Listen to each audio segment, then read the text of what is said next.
Okay, so what we're going to do today is that I'm going to quickly reiterate the BP format for those of you who don't know the BP format at all, not the first thing about it. And then we're going to talk about just like basics of argumentation and advanced argumentation, how you could do that. Also, please keep yourself muted. Just be extra careful of that because it just disrupts the flow. Fine. So let's begin with the BP format, followed by other things, which should include argumentation, characterization, components of components of a case line, so on and so forth. That will come to later. But how many of you have a very clear idea of what the BP format looks like, or how what the speaker order is at least? Can you give me a show of hands? Whoever knows it and understands. Okay, not a good enough number. A lot of us don't know it, which means, okay, let's begin here then. So in the BP format, what's a bit peculiar when you just like juxtapose it or compare it with the other formats is that there are four teams that are simultaneously debating in the same room, right? So like you can lower your hands now. So what essentially happens is that there are four benches, and the names of these four benches is opening government, opening opposition, closing government, closing opposition. And in every team, of course, there are two people, right? So you will be given either of these, one of these four benches when you're debating in the BP format. That's for sure, right?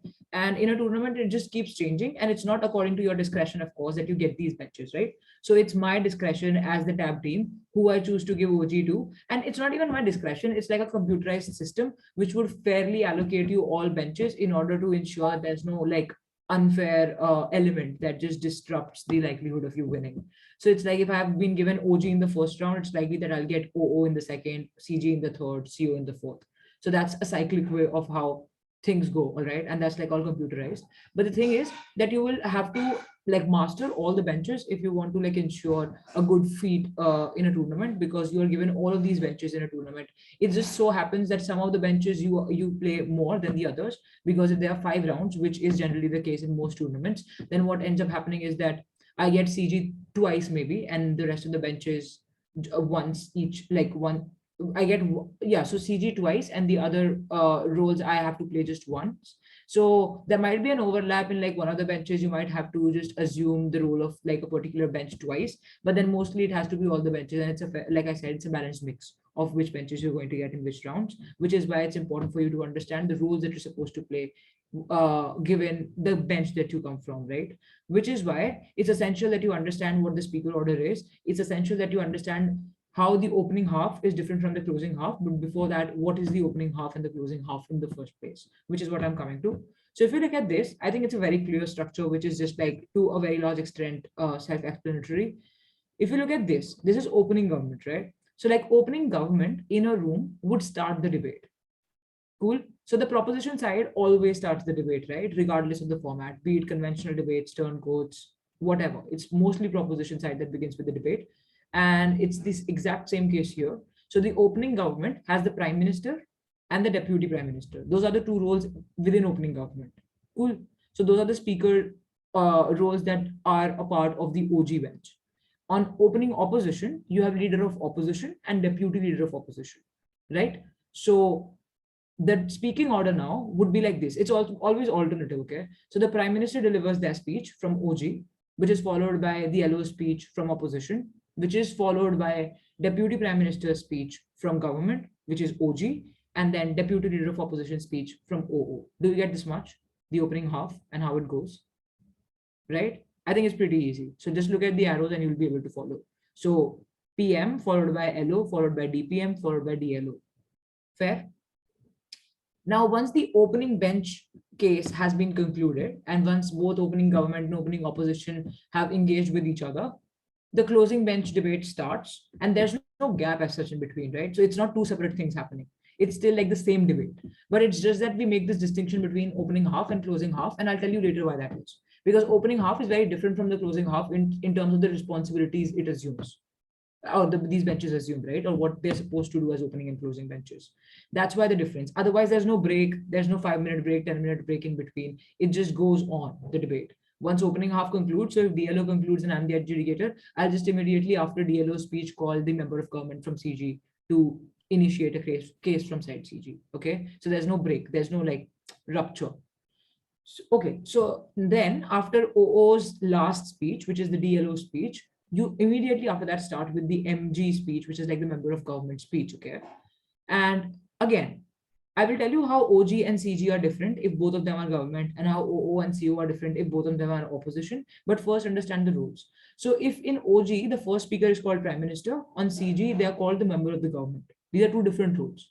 And the roles are important for you to understand because different roles assume different responsibilities. So you can't just say that, oh, something that OG first speaker does is okay, it is also the same, is also something that I can do as CG first speaker. That's incorrect. Because although you're first speaker from your sides, the role in the debate that you're supposed to play changes because of the position that you're given to deliver your speech and the time that you're delivering your speech in. Okay, so that's member of government for you on CG, opening, closing, half debate. Followed by member of opposition speech, which is the first speech from CO, which is closing opposition, followed by government whip speech, which is the second speaker from CG, and followed by opposition whip speech, which is like the second speaker from CO. To put it very simply, if you can't remember these like fancy titles that's been given to people because you're too new to the BB format, just look at it as OG first member, OO first member, OG second member, OO second member, CG member, first member, CO first member, CG second member, or opening and CO second member. But this wouldn't go on for long. So it's better if you just internalize this entire idea of who PM is, MG is, because it just helps you better when people are trying to explain what the roles and responsibilities are. Do you all understand the structure at least? So like, I'm not telling you to, I mean, I haven't told you what a PM does or like what member of opposition does, but now you understand the order, right? In which the debate proceeds, as in which speaker comes after which speaker. Can you give me a thumbs up? I need some affirmation to move on. Yeah, okay. Okay, good enough. Cool. So now that we've talked about speaker roles, let's put them aside. Now let's come back to the four teams, right? How do these four teams compete with each other? And how does like the competition happen between four teams, right? Let me try explaining this. Okay, so here's OG, opening government, which is like just OG. Please, I mean, I'm going to say OG because opening government is just like too long a word to just keep repeating. And this is OO, and excuse the bad handwriting, CG, and CO. Okay. Now, how do they engage with each other, and what determines their which bench takes it over which bench? Now, of course, I mean, I think this is pretty obvious. OG is in direct conflict with opening opposition. Okay, that's pretty obvious. So if my PM delivers a speech, they say something, the leader of opposition will rebut it and say exactly the opposite, right? So like whatever the motion might be, if this house supports X, then leader of opposition will not support X, right? For so and like for ABC reasons. So they're directly clashing. OG directly clashes with OO. OG indirectly clashes with CO. Cool. So how you're supposed to see it is still as two sides. It's government side and opposition side. But within these two sides, there's bifurcation. So if there's government and opposition, they are definitely directly clashing with each other, which means that OG is in conflict with CO and OG is also in conflict with OO. Do you understand? They're supposed to take down their points.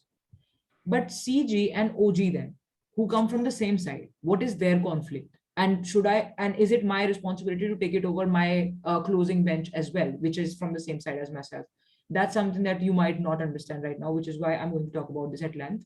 So OG is the opening bench, which means that if I have been given a motion, there's a lot that I can do with the motion, right? There can be advanced argumentation, and then there can be an explanation of the intuitive arguments that that you can find in a motion, right? Let's say the motion was this house opposes the narrative that you should love yourself before others can love you. Let's say that's the motion. Do you want me to put it in the chat, or do you guys understand? I'll just put it in the chat because then we can use it as a constant reference.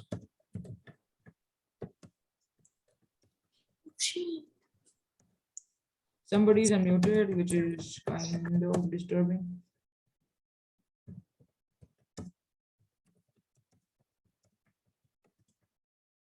Okay, now look at this. This is a motion, okay? Just like understand this motion because I'm going to be referring to it a lot for examples. So THO is this house opposes. This house opposes the narrative that you should love yourself before others can love you. So if you are OG or CG on this side, like if you are any of the government benches, what you would be saying is that we don't stand by a narrative which tells us to love ourselves even if other people don't love me, right? What does this look like? I can't love myself if my mother doesn't love me, or my people, or like people around me don't love me. They have to love me first in order for me to have some positive self-appraisal of myself. Does that make sense to you guys? Most of you are not on camera, which is just so disappointing because I can't tell if you are able to understand or if I'm just like, okay, anyway. So like, if you look at OG and CG, how are they clashing then? If this is a motion, let's say this house opposes this one. This house opposes the narrative that you should love yourself before others can love you. This particular motion has a lot of dimensions that can be covered by both the sides, both government and opposition, right? This is where and this is the most fundamental understanding that I'm trying to give to you right now about how OG and CG are not the same thing, they are different. OG will run a case line which will try to prove that it is okay for me to oppose this narrative, right?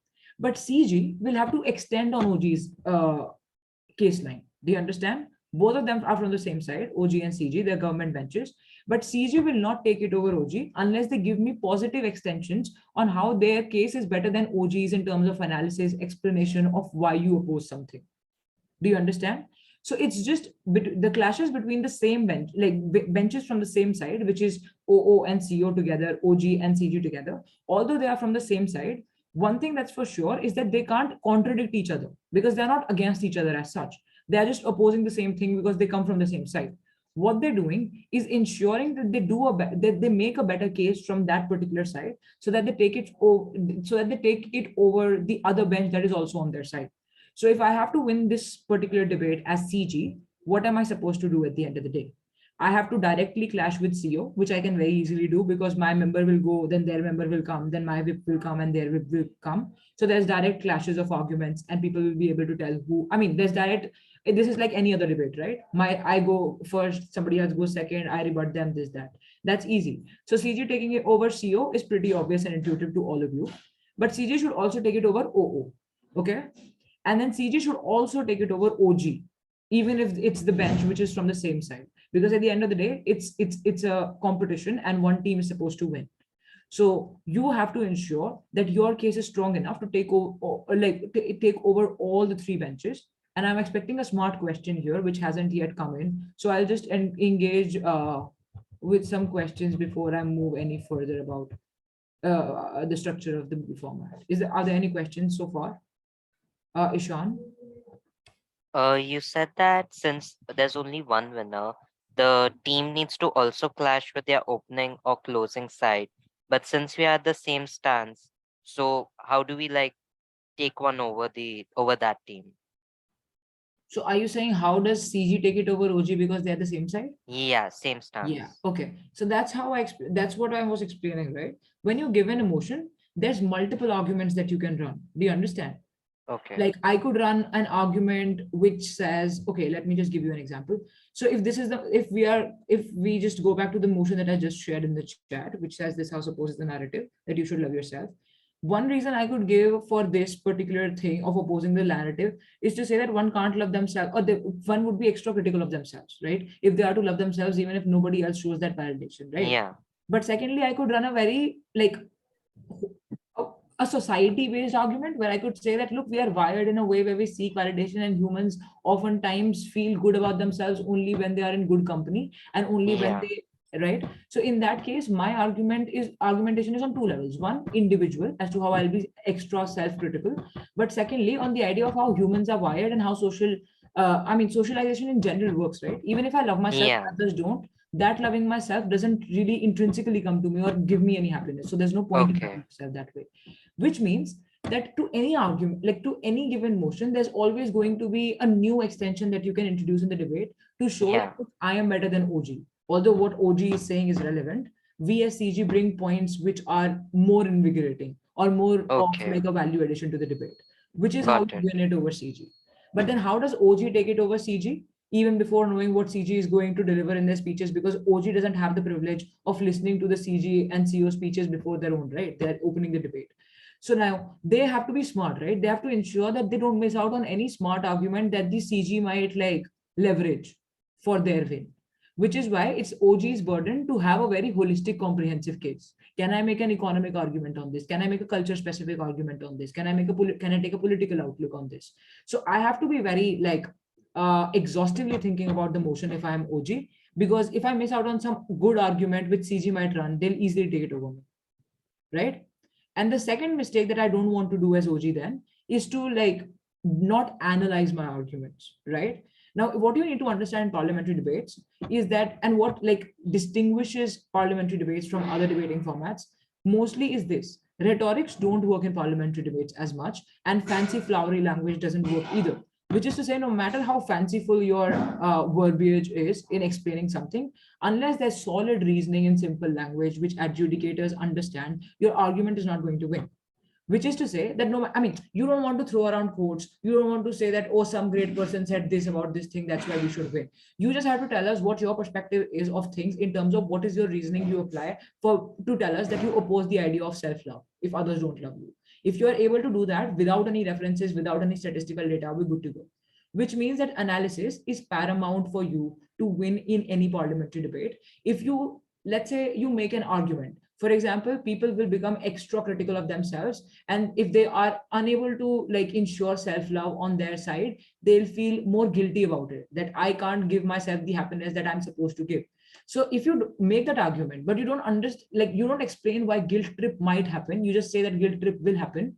If closing government does that for you, if they analyze the guilt trip point which you had mentioned and it was your point, it's still closing government which is likely to win, because they fill in the gaps that you left for them to fill in. Do you guys understand? So OG does not only have to run a comprehensive case, they also have to ensure that there is analysis to what they're saying. If there is a cause and there is an effect, you have to create a linkage for why that cause and effect are like associated. Which is to say that if I am saying that, look, self-love, if we pressurize people to like love themselves despite what, or despite the other's opinion of them, you should also be able to tell me why a possible consequence of it according to you is harsh criticism, harsh self-criticism. Unless you do that, I am unable to make that linkage. Now let me also explain how you should appraise, like what your appraisal of the adjudicators should be then. Your adjudicators are like average reasonable voters, and that's their definition in all kinds of parliamentary debates. What is an average reasonable voter then? An average reasonable voter would always be this person who has the ability to comprehend complex things if you are able to tell them what they are and analyze them, right? If I want to tell you that, look, there's something, I mean, let's say there are, what's something that, okay, so if I think I know Abraham Maslow's model of hierarchy of needs, I bet most of you haven't heard of it, right? Because it's like a psychological concept that you're taught in your +2. So most of you might not have psychology, this, that. But if I am able to explain this, like Maslow's hierarchy of needs, and tell you that this is a structure, a pyramid that this person has made according to what are individual needs or human needs, and they have made a hierarchy of needs for people, and these are the needs, it's okay for me to run it because I'm able to explain this model to you, and the adjudicators will understand by following the kind of argumentation that you're giving them. But if you run a complex idea without explaining to the adjudicators what that complex idea means, it's wrong, right? And it won't be bought by the adjudicator, because the presumption that you're running with and the presumption that you come to this debate with is that the adjudicator is like a know-it-all person, which is never the case. Your adjudicator has no responsibility of having additional information about any given discipline, be it law, be it politics, be it like what other countries are like. For example, you could be talking about the South, like let's say Saudi Arabia, or something that we absolutely are not supposed to know about Saudi Arabia, except, I mean, there are common things that we know about countries, right? But I don't know what Saudi Arabia, if there's a law that Saudi Arabia has in particular, which you might be referring to. If you want to make those kinds of references, be prepared to also analyze them and explain them, because it's not the adjudicator's role to buy them at like the face value just because you're referring to them, right? Also, don't tell them to go check the internet, because they will not. It's not their burden to do that. It's purely argumentation and analysis that helps you win debates in parliamentary format. It's not like random statistical whirlwind being created by the debaters. Does that make sense? Okay, I'll take questions. Anika? Yeah, so I had a question. How many arguments can each team make, like, and each speaker make? There's no constraint. You can make as many arguments as long as you have the time to explain them as well. These could be integrated, these could be individual arguments. And the time limit is what, 5 minutes, right? Or 7 minutes? It should be, yeah, no, not 7 minutes. 7 minutes in regular tournaments, but sometimes it's modified. So yeah, 5 minutes is a safe bet. 5 minutes is the time you'll get as a speaker All to right. put forth your points. But then this will make more sense when I explain the speaker roles, because I mean, you understand then, because there's also like a division of labor that happens between you and your partner. So things become easy that way. Okay, Mannat. Yeah, I wanted to know, you talked about how, opening government and closing up. So closing government will basically be extending the case line, right? So does that mean that as CG or as OO, you're not, or as CO, you're not, as either the closing branches, you're not allowed to introduce, say, new models or something like that? Are you supposed to follow on the same model and only add on new No, arguments? no. Or can you also modify the model presented by the opening benches? Okay, I think this is a relevant question. So when I say that CG is supposed to give us extensions, I don't mean to say that they can't do anything new, because I mean, the primary objective for CG and CO is to bring something that's absolutely novel and like earth-shatteringly good, which means that for you to like introduce new arguments is my expectation from you, like as an adjudicator. But what you can't do is knife your opening in order to bring something new in the debate. Do you understand? I can't say that what OG said is wrong, so I am going to redress that by saying this. I can't knife my OG. I can't say what OG is doing is wrong, what OG is claiming is wrong, because they're from the same side as myself. That's called knifing. That's wrong. That can cost you. But then there's a smart way of going about this, right? You can say that we think whatever OG said makes sense, but we are able to give you a better pathway to follow in order to bring about better like outcomes. That's doable. For you to say that what OG is saying is okay, but we have better stuff is okay. But then for you to just go ahead and say that, oh, whatever OG is saying is just preposterous, it's not right. Okay, sometimes it so happens that OG has really made claims that you can't stand by because they're problematic, unethical, principally illegitimate. In those situations, the best way out is to not deal with OG at all. OG is going to lose anyway because they have problematic claims. Don't deal with OG, just run your own case saying that, okay, whatever OG has said is fine and it sits in the debate as it is, but allow us to like enrich the debate with what we have as extensions from our side. Do you get it? If you think your opening is too problematic, just don't openly, explicitly mention it. Okay. Just like let it be an elephant in the room that you don't talk about, because you don't have to. You know, OG is not going to take it over you if they have problematic claims. Does that make sense? Got it. Thank you. Okay. Shad, and I'm sorry if I'm mispronouncing your name. No, that's right pronunciation. So I had this question from what I've understood is that we will get the resolution, the topic of the debate 30 minutes prior. But then I'm confused about if we get some topic, like if it's like very complex topic, maybe a controversial topic like Roe versus Wade. I'm just saying an example. So we must take a stance. We must take a stance, either affirmative or negative to the resolution. So if we do not have idea like about how Roe versus Wade works, or how the points are, then how we can present it in our prolonged speech, because the debate is going to be prolonged. Okay. 5 minutes. Yeah. Got it. Okay. Yeah. So in the parliamentary format, one, you don't get extra complex motions wherein you need some internet research, because internet research is beyond like the purview of parliamentary debates. Whenever you're given something that you might not know a lot about, for example, if there is a motion on Pakistan Cricket Board and in the World Cup, Indian World Cup in 2020, no, World Cup in 2020, Cricket World Cup in 2023, you will be given an info slide, because we understand that you might not be able to like gather what PCB is, like Pakistan Cricket Board is, or what their positionality is in status quo if we don't give you this info slide. So if we think you need to know something before you get on to like prep, we will give you that in the info slide. So it's never too complex. Plus, you can always ask for motion clarifications after the motions have been given to you. So like another 5. So if I release the motions now, I'll give you another 5 minutes to seek any clarifications and then get you to go to prep. So those kinds of complications don't arise wherein you are just absolutely unable to fathom anything because of how complex the motion is. That generally does not happen in debates. And like I said, if there's any jargon, if there's any complex word that you might not be able to deconstruct by yourself, there's always an accompanying info slide which helps, right? As far as like preparing on emotion is concerned, we'll just like understand the anatomy of emotion in a while. Once I'm done with the structure, perhaps tomorrow. So that will make the like contemplation of any emotion easy for you, right? Okay. Sai, I don't know how it's pronounced. Yes, ma'am. Ma'am, what if the definition, if the topic is debatable, but the definition which is presented by the first speaker of the opening government is biased towards one side, then how is the opposition supposed to debate on In that? that case, you counter characterize as opposition. But I think we shouldn't be doing this discussion right now, because at the moment I'm discussing the structure and not like the entrails of what the debate is going to look like, because structure can be complicated. So let's just stick to structure for now. How's that? Okay. Okay. Any questions with respect to structure? If you have any other general questions, of course, we're going to come to that. That's why the 3-day long training program. Gia? Yes. So I had a kind of similar question or something that was asked earlier on. But if the opening government makes some sort of statement and the closing government doesn't completely agree with it, even though they're on the same side, what could be done? Yeah. Just who's messing up with the screen? By the way, we do see your name if you're messing up with the screen, so please don't text me. Okay.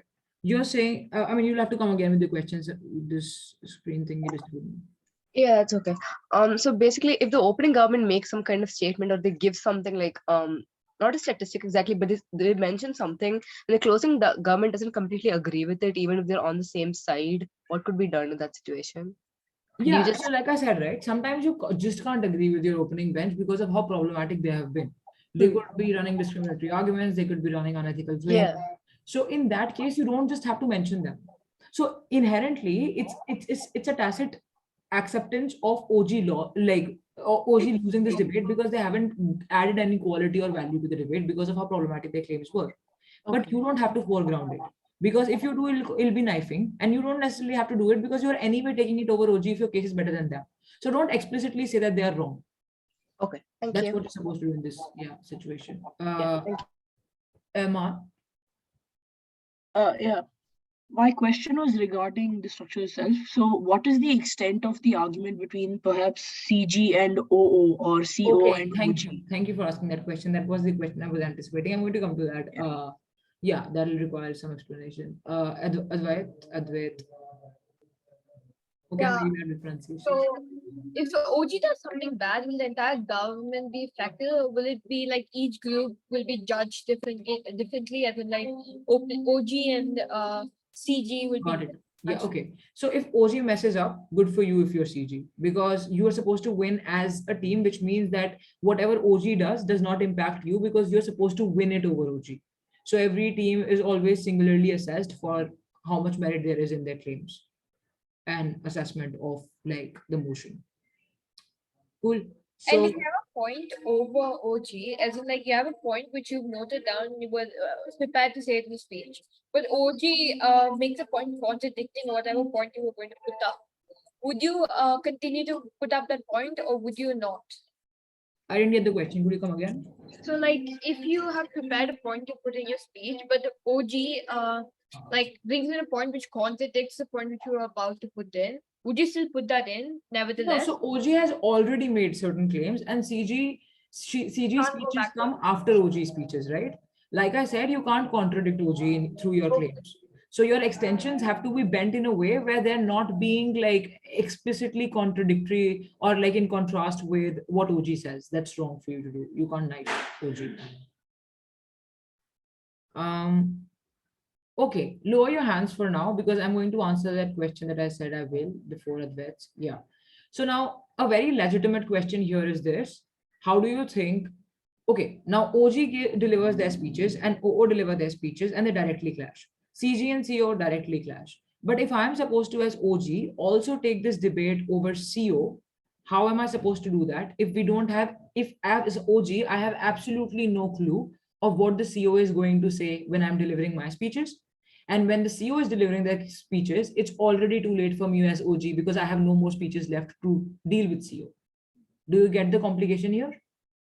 So like the long diagonal clashes, which is OG versus CO and OO versus CG. The problem is that I don't have enough number of speeches to engage with these closing benches if I'm opening, or with the opening if I'm closing. How do you do it then? You do it through POIs, which is why POIs are God in BP debates more than they are in Asian parliamentary and WSDC. Now, through POIs, you engage as OG with CO, which means your only means of communicating what you think about the CO case or the problems that you have with the CO case, communicating those issues can only happen through POIs, which is why you have to always be very vigilant about what CO is saying in their speeches and like continuously raise POIs, not to heckle them, of course, but then just like insist that they take a POI. And of course, it's like just common knowledge that everybody has to take a POI in order to win it over the other house. So they'll easily take one. But then make sure that you're listening to CO and engaging with CO and asking them POIs. Likewise, if you're CG and you want to deal with OO, don't wait for your speeches to happen, right? Just like ask OO certain questions that will weaken their case or like make your argument seem better when it's time for you to deliver your speeches. Do you get it? So the direct clashes are OG and OO, CG and CO, which happen through speeches. I deliver a speech, they deliver a speech, I rebut them, they rebut me, right? That's what happens between OG, OO, CG, CO. But for long diagonal, like OG, CO and OO, CG, we use POIs. And that's the only means of like engagement that you get on long diagonal, which is why it's extremely important that you use POIs effectively for engagement with the long diagonal. Does that make sense?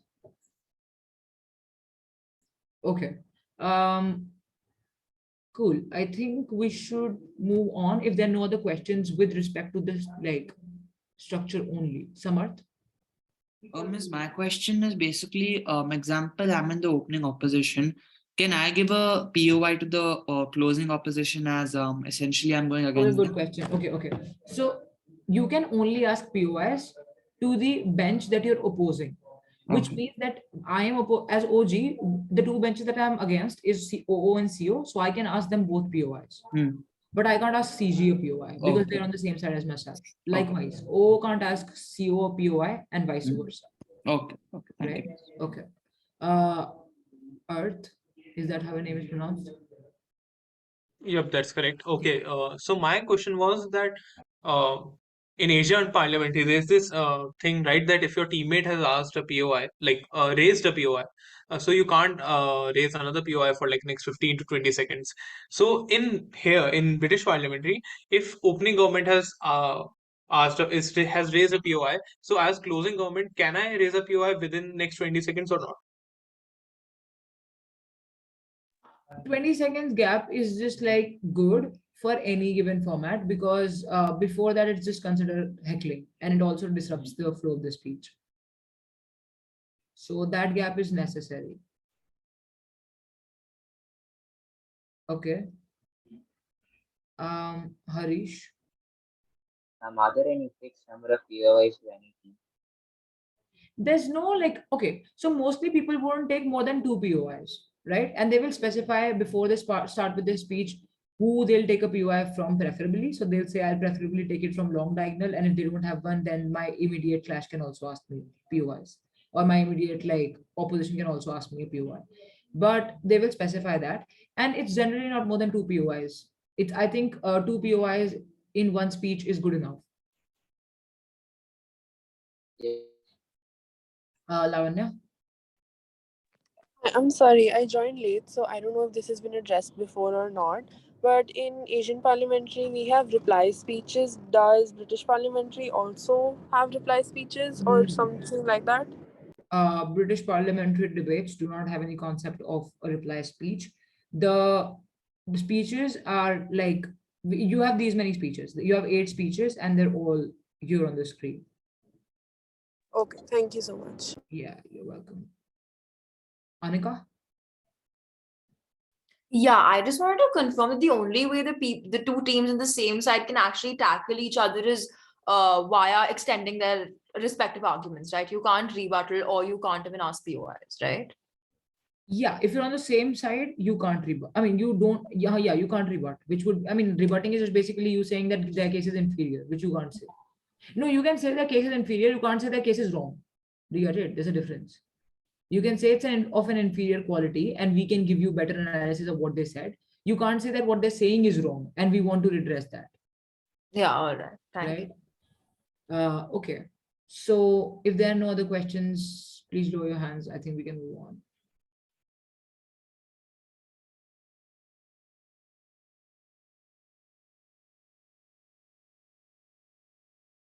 All right, speaker roles are extremely important. So now that we know the order and we know who we can ask a POI and how to engage with the benches, on to the speaker roles. Like I have said multiple times in various training sessions, the first speakers who are like opening the debate, which would be Prime Minister in this case and Leader of Opposition from OG and OO respectively, your responsibility is just to set up the debate to the extent, I mean, as much as you can. All the clarity that's required in a debate should come on OG and OO first speaker speeches. Do you get it? What does that mean? There's a couple of things that you need to do with, I mean, in order to ensure that everybody understands the motion. Like I said, people are average reasonable voters and nothing more than that within the debate, which means that not everybody will have the same understanding of the concepts that are there in the motion, which is why you have to come to a settlement. For you to come to that settlement, you have to first discuss what we think of what we think a particular term in the debate means, which is where characterization comes in. Characterization is just basically you defining the motion by anatomizing it word by word. You go ahead and say that, look, these are the important words in the motion, you identify them. For example, the motion that we have right now with ourselves, this house opposes the narrative, what do you think requires definition here? Like, what do you think requires characterization here in this motion? What are the words? Self-love, probably. Self-love. Okay, fair enough.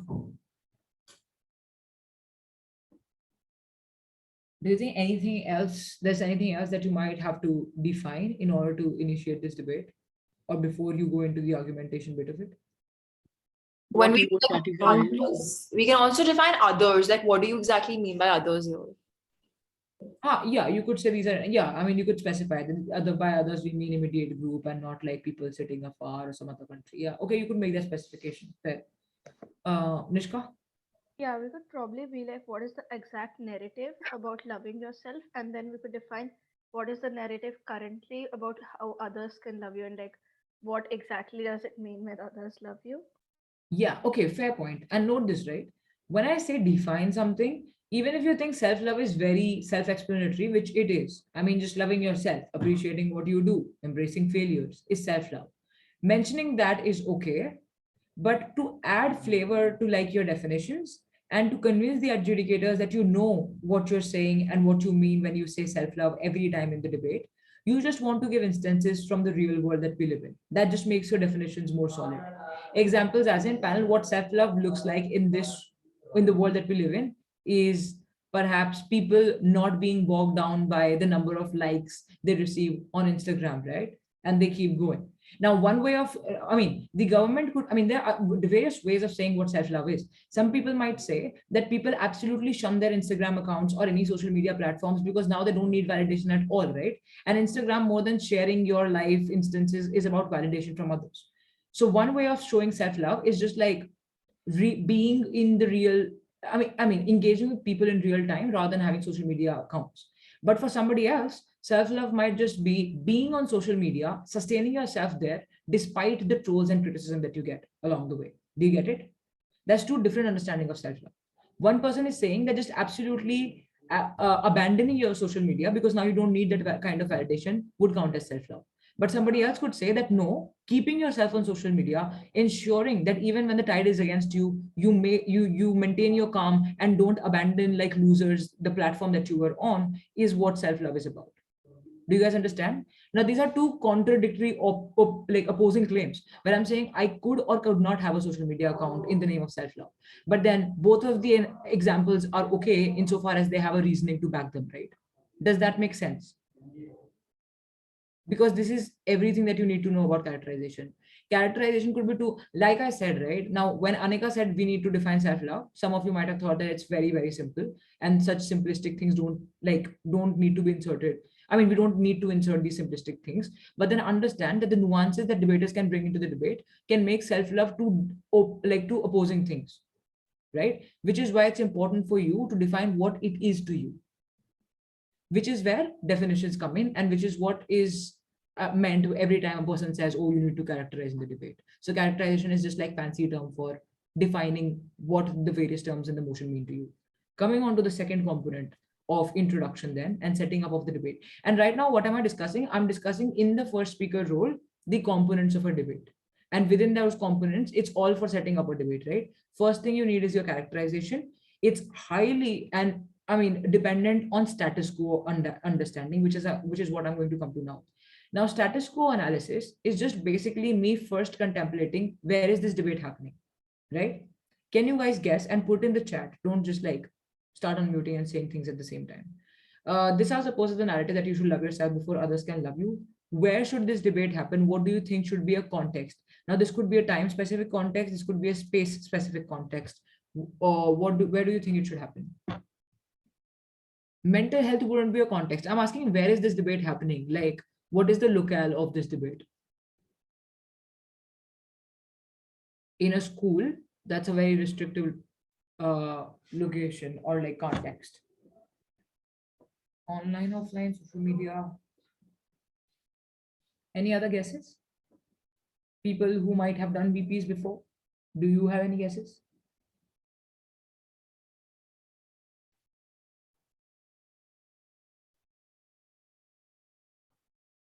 Okay, I think I have enough inputs to start commenting on status quo. Cool, thank you. So what Nishka is saying is a bit detailed. This debate is happening in the current world where it is easier to comment on people and easier to validate yourselves through social media. Fair point. Okay, now whatever all of you are saying is very restrictive in terms of you saying that, look, where is this debate happening? It's happening on social media.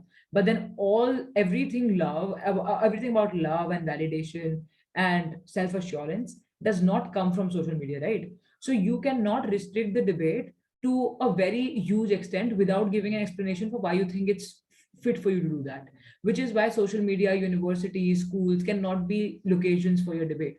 It has to be a it has to be a broad understanding of where this debate can operate meaningfully, right? For example, Nishka is saying that, look, it's good if we think of this world as it is think of this particular motion in the world that we're living in today, and not perhaps like hark back to the times when there was no technology, because with the onset of technology, it's become easier for people to hate themselves, because getting validation or not getting validation is only a matter of a click now, right? Which wasn't the case before. So, if I'm criticized, I will be heavily criticized because internet has that kind of like an outreach. And if I'm like praised, I will be heavily praised, which means everything that happens on extremes to me with the onset of technology, which is why it's relevant for this debate to happen in a world where technology is the norm. Do you guys get it? How did Nishka then contextualize this debate? She picked certain instances from the current world that directly impact the quality or like the understanding of the motion. Do you get it? Now she's saying that there's something different that's happening in this world, which makes the current scenario more relevant for this debate to take place in. Now, in some situations where I ask you, where is this debate happening? Sometimes it's okay for you to say that this debate can only operate in developing countries because the developed world is irrelevant to this debate. Let's say private public schools binary, right? If there was a motion which said that this house believes that governments should topple private schooling and replace it with public schools, right? If that was a motion, can you run it in the developed world? Can you say that we will do away with private schooling because public schooling isn't good enough? I think public private school binary will always operate better in a debate when you're doing it in the developing countries, because the public private binary becomes a matter of haves and have nots only in countries like India. Because in the West, it's mostly like public universities and education spaces which are preferred because of how the government heavily invests in them, and they are not of an inferior quality. But in India, if you look at public schools, it's problematic because of the quality of education and how it differs from private schooling. Do you get it? So there, the definition of where this debate is relevant or where it should happen changes. But whenever you're trying to give a context to the debate, you also have to give me a reason for why you have chosen that context. Because as debaters, you can't randomly pick contexts. I mean, think of a scenario where OG would say this debate should happen in universities, O would say it should happen for social media, CJ should say let's restrict it to like familial setups. Who do we buy? I mean, how does the adjudicator buy a particular setting? They only buy it according to the legitimacy of that particular setting, right? And how I mean, the ability of the debater to explain to me why they have chosen the context that they have chosen for the debate. But secondly, and this is a very important point, right? To just like for you all to understand why universities and schools aren't good contexts for the debates to take place in. Any debate, and I don't care which debate this is or which motion you're given, is one on the idea of likelihood. Whenever we as debaters envision something, for example, even in this particular motion, we oppose the narrative of like people loving themselves before others. We are imagining a world where something happens and we are predicting the outcomes. Do you all agree? This is nothing happening in real time. It's all predictions that we're functioning on, be it from the government side or opposition side. Do you understand? In this case, in the best case scenario, all the sides are only making predictions about what might or might not happen, which is why the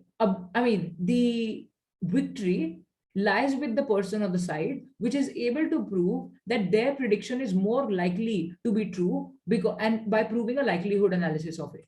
Which means if I'm saying that self-love, if it is not, if self-love, if people are pressurized to make sure that they love themselves despite people's criticism of them, it's going to lead to self-hate, in fact, because they are going to just keep pressurizing themselves to love themselves even if nobody else is loving them. I have to prove why that outcome is likely or more likely than what the other side is saying. Do you get it? So what is an argument that the other side could run here?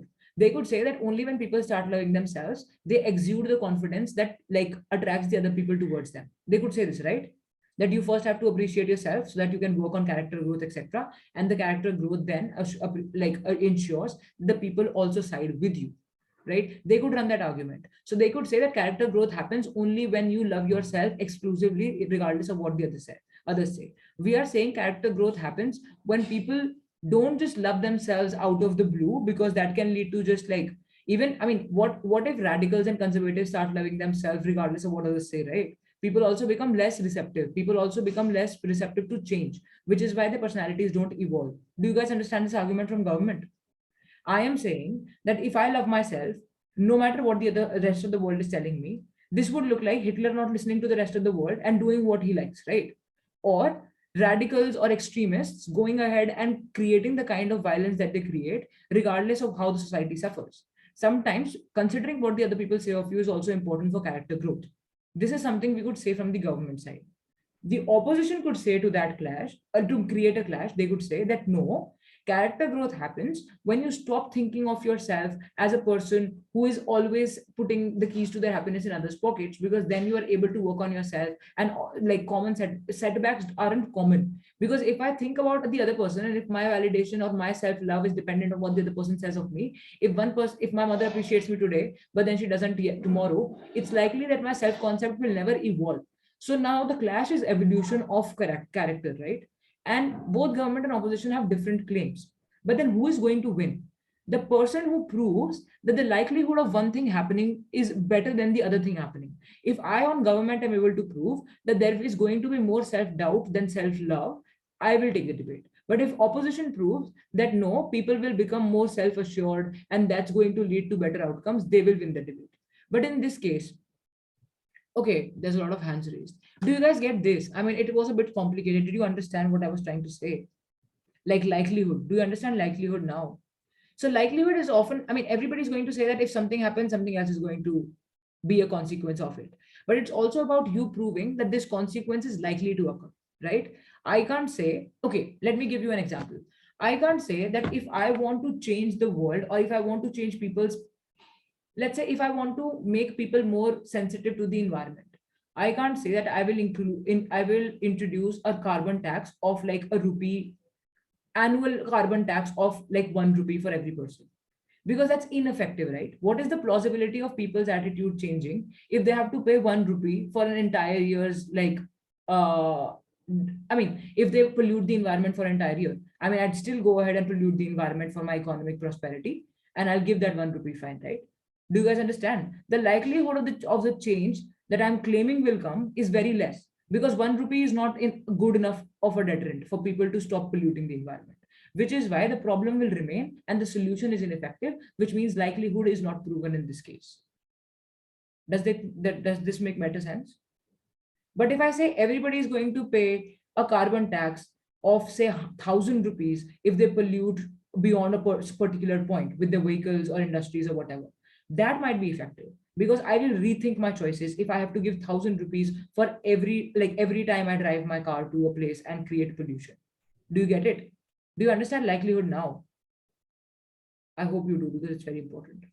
Lavanya, is there a question?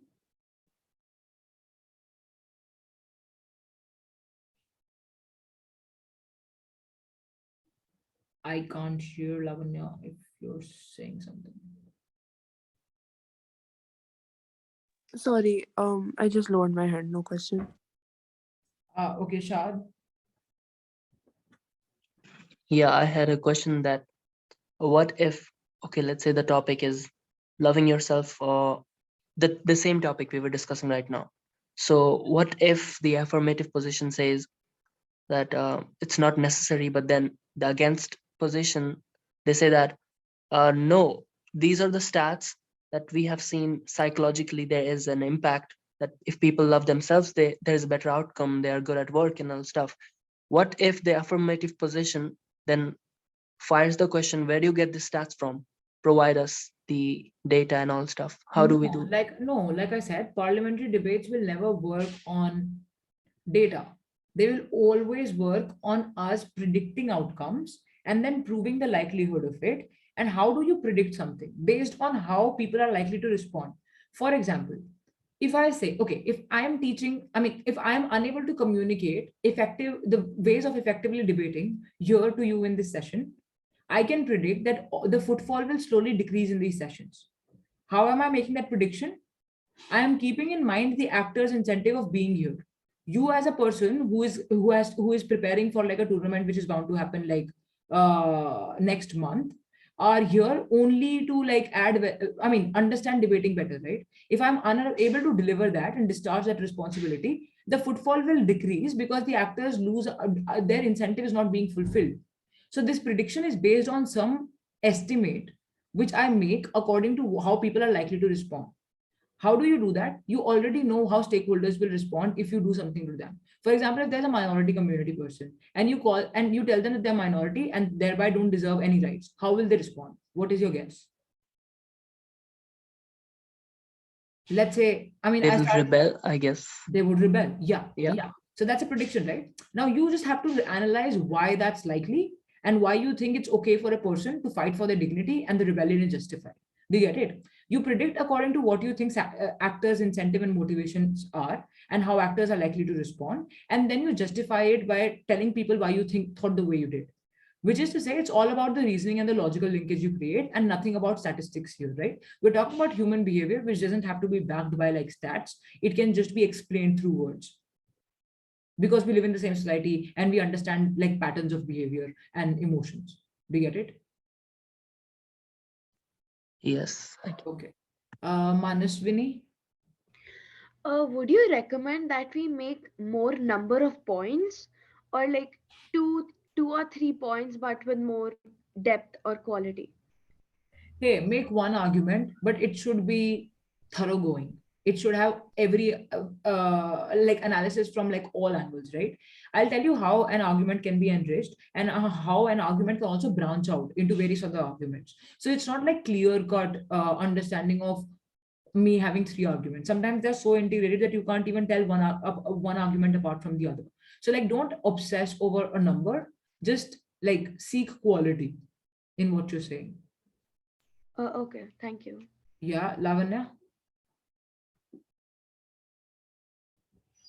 Are we required to come up with models? And if we are, which side would be like presenting it, opening? As for the models, okay, got your question. As for the models, it's done only in one type of motion, which I will discuss tomorrow. I think I can briefly touch upon types of motions tomorrow. I can't take an entire session for it because there's a lot that we need to cover tomorrow, because I ended up taking a lot of questions today. So we haven't done much. I'll do that tomorrow. I'll just like briefly breeze through it. The types of motions. Model is introduced only in one type of motion, so you don't really have to like make it like a central concern. Run, Vijay. Okay, so if my question is not clear, I'll just give you an example. Sorry, what?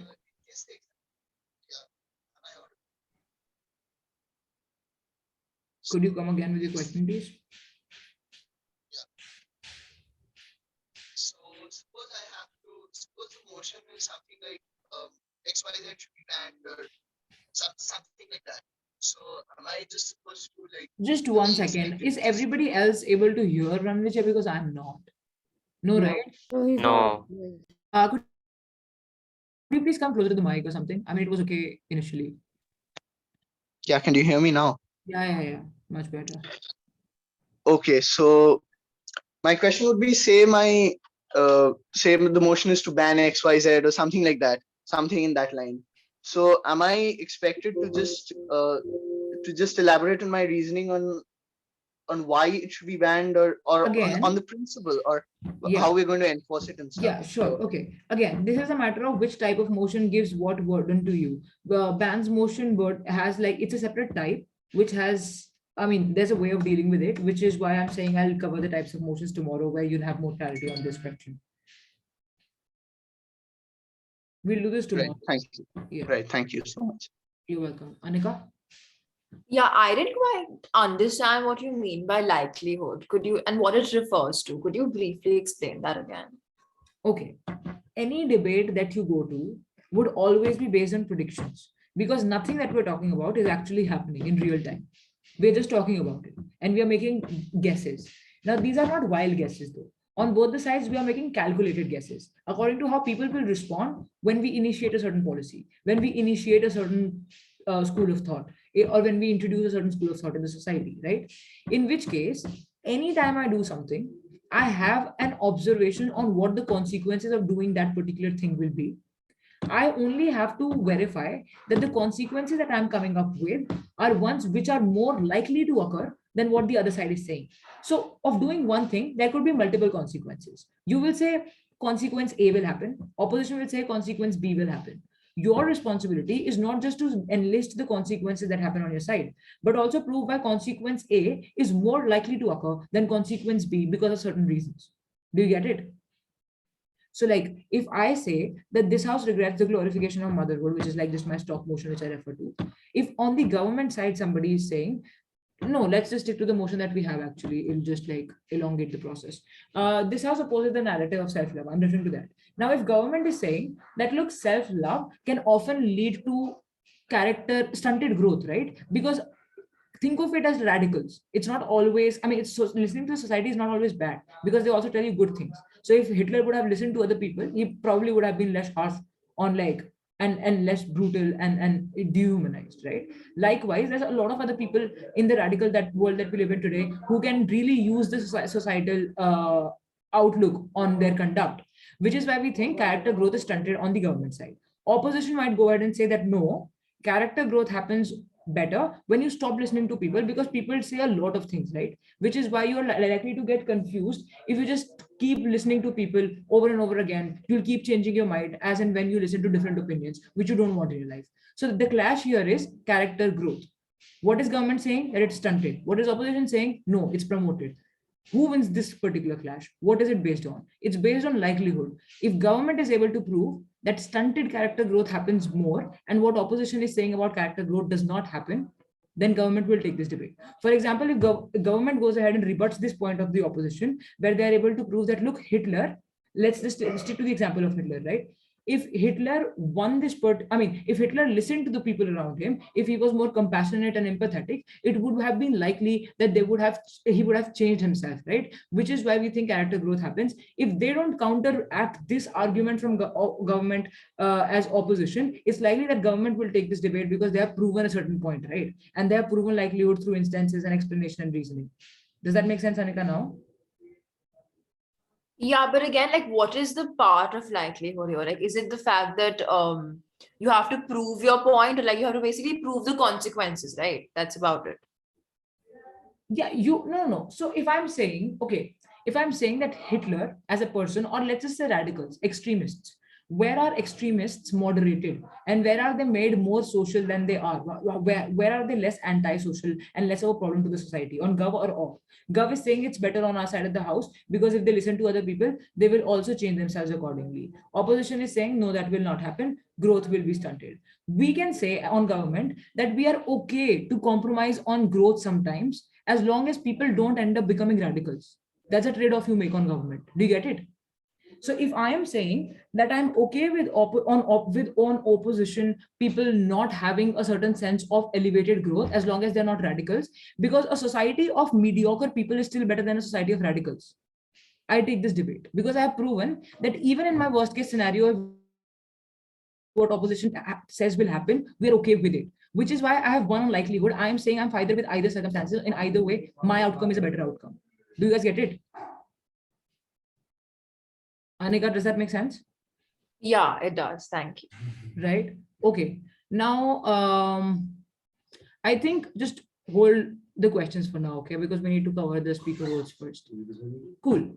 So now what we need to do is understand that okay, I think we'll just cover the first speaker roles today because it's the heaviest and it's something that also translates into other roles as well. Just let me finish with the third thing besides status quo, which is stakeholder analysis.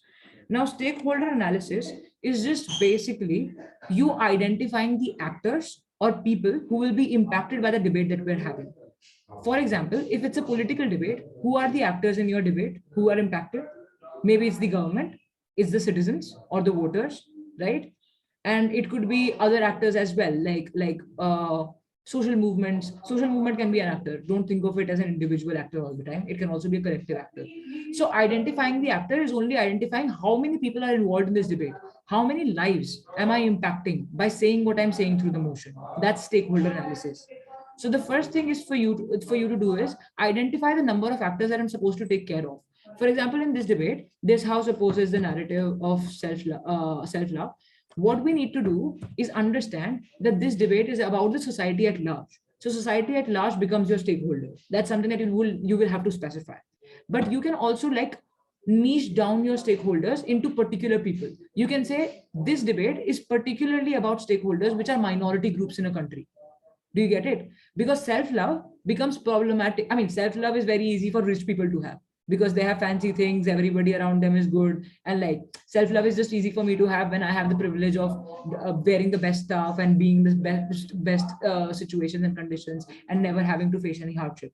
So who will suffer more? The minorities, because people don't like them around them, they discriminate against them, and in this entire like life of hardship, the pressure on me is to love myself. I mean, how should I, right? I think it's very cruel for people to be told that like you have to love yourself regardless of what your circumstances are like, because then people also stop fighting for better circumstances, right? They just end up making it their own responsibility to keep loving themselves regardless of circumstances.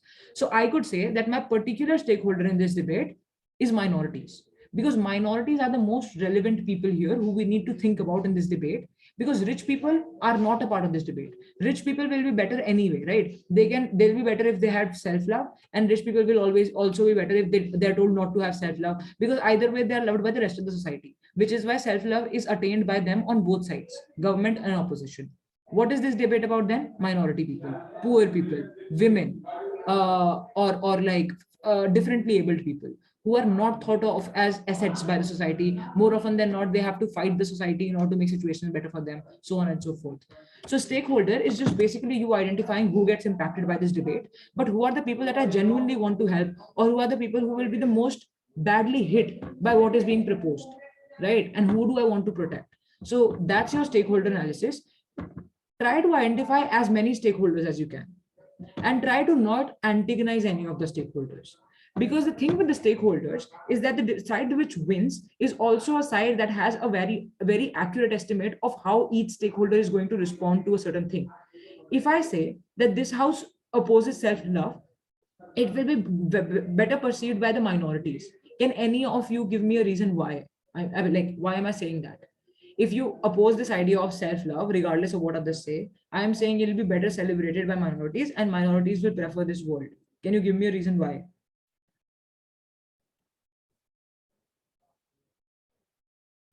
Or like, let me The simplify. access, Yeah.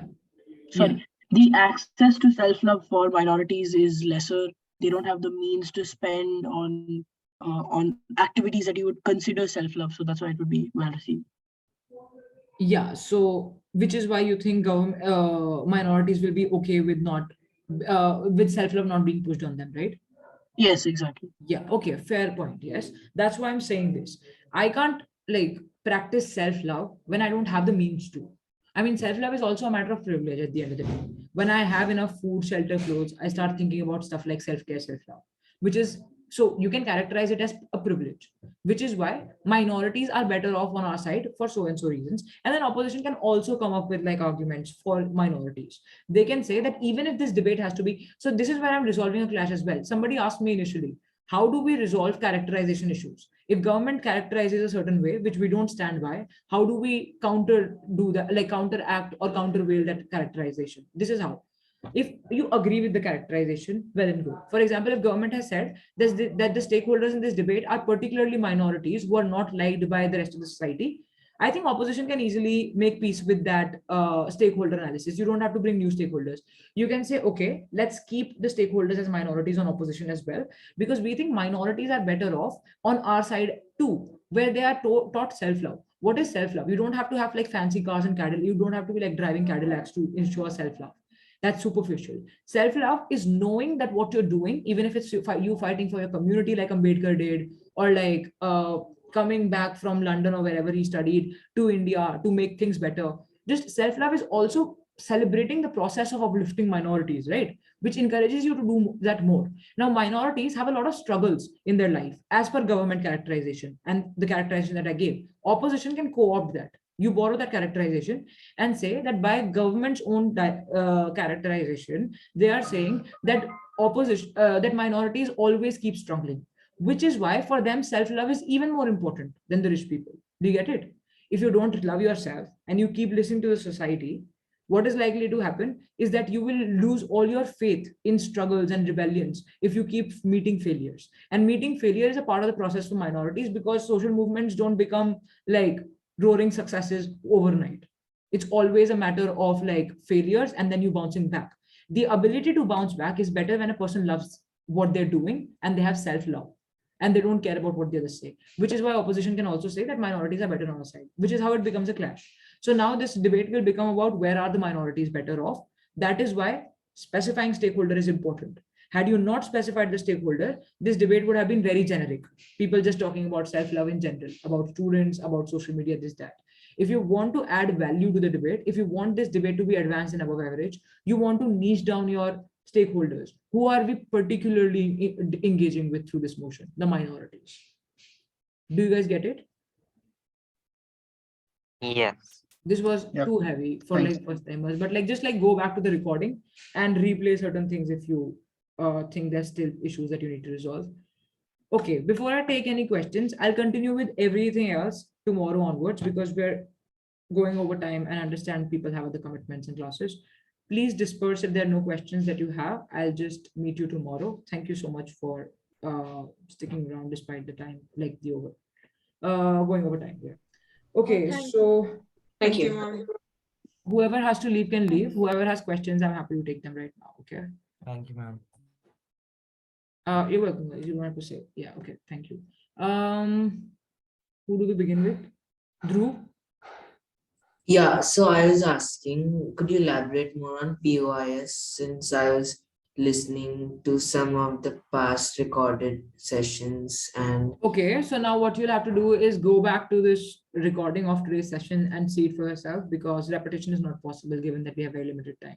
Is that fair? like the previous times, like the previous competitions and debates that happened in British parliamentary format. I was listening to POI's constant. See, I have covered the concept of POIs in BP today in today's session. So what I'm telling you is to just please play that 5-10 minute long part, which will help you give better perspective. Because if I end up repeating, then other people will be stuck, right? Who have questions.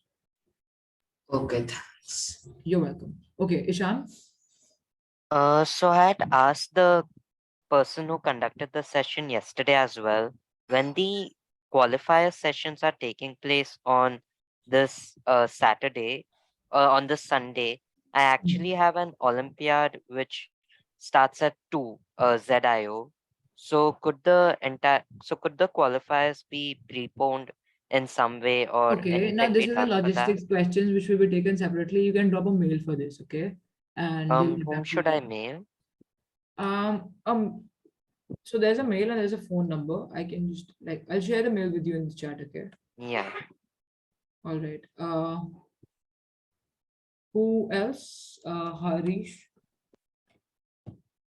Could like the opening government and opening opposition have like different stakeholders which they can introduce later on in their speeches? Yeah. It is the opening benches burden primarily to introduce everything like stakeholder analysis and everything. So if it falls short, then CG can extend on it. But I mean, the closing half mostly doesn't do this. It's basically something that happens in the opening half. Or CG and CO don't do characterization and stakeholder analysis so much because it's already established by opening benches by the time it's their speech. Yeah. Anika? Yeah, could like both the sides debate from a perspectives of different stakeholders? Or You could, but it will have to be resolved then. So you could be talking about a different stakeholder and they could be talking about a different stakeholder, but then you have to engage with their stakeholders as well while running yours. So you can't just say that, oh, we will only engage with our stakeholders because these are the stakeholders that we identified. As long as they are also bringing in legitimate stakeholders, it's your responsibility to engage with their welfare as well. I mean, you have to ensure all of the stakeholders' welfare. All of them. Also, like, what all does a speech consist of? Like, are there like intricate details that are needed to be incorporated in a speech for different speakers? Or yeah, so we've only been able to discuss the first two speeches today, which is where so if you start with the first speech, the structure is simple. You characterize the debate, you say where it's happening, which is your status quo analysis. You give us a stakeholder analysis on who you think are the stakeholders in the debate and what their incentives are and how they're going to respond to certain actions. For example, government saying that, look, minorities are better off on our side and they'll be happier on our side because they don't like self-love as a concept in the first place without the resourcefulness, right? So that's the structure. You can integrate status quo with characterization with stakeholder, or you could flag them differently. You could say panel, our stakeholders are as follows. Our understanding of the terms is as follows. We think the world that we live in today looks like this, which is why it's okay for the debate to happen in this particular context and not some other context, which might be a different time setting or such thing. Because debates can also happen in the past. Do you get it? For example, this house regrets motions are mostly about our retrospective debates. What does that mean? Whatever you regret has already happened and you have to analyze the past for what it led to. So it's a debate that refers to the past a lot. So you have to decide and make up your mind, where is this debate happening? Is it happening in the current world? Is it something that will be happening in the future? Or is it something that is more relevant to the 80s, the 1890s, 1980s,